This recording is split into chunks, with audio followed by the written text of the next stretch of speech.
Crazy, right? Meanwhile, Democrats revealed their first priority since they now have the majority in the House coming up in January. Incoming House Intel Chair Adam Schiff signaled his intent to expand the Russian probe. Isn't that great? And Congressman Richard Neal said this.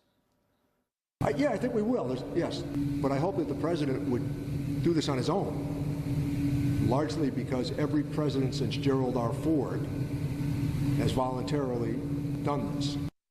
Tax returns. Molly Hemingway of The Federalist overheard something on the Acela train yesterday. Molly, you can add to this story. What did you hear from Jerry Nadler? Nice to see you.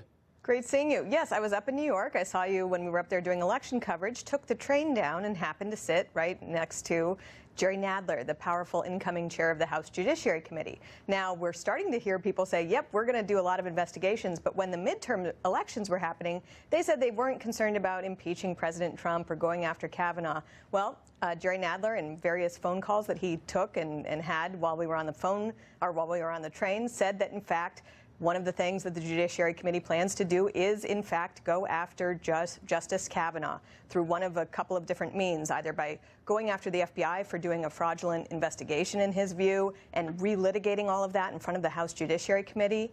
And they discussed, the promise and peril of what it would be like to impeach Justice Kavanaugh.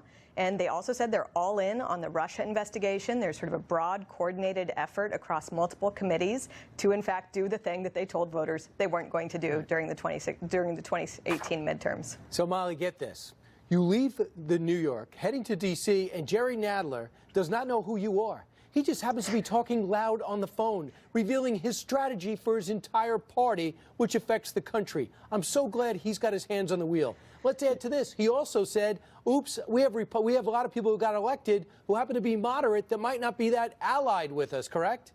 Well, he was more worried actually about what was happening to the Democratic Party's coalition. He feels they've lost working class voters, that those people are now going to Republicans, that they can no longer call themselves the party of the working class, because the new voters that they're getting are these sort of never-Trump style elite Republicans who he thinks hurt the overall brand of the Democratic Party. And he was also worried that the thriving economy could pose problems, because if anything bad happens to it, he's worried that Democrats will be blamed for it. Wow, so you don't need to get that glass and put it to the wall to find out what he's saying. You just have to hop on the train, and he's yelling it. Molly Hemingway, thanks so much. You're always a reporter, always delivering. Thanks so much. Thanks. Meanwhile, we have transgenders and trans radicalism, so why not trans ageism? Mark Stein with quite a bizarre story.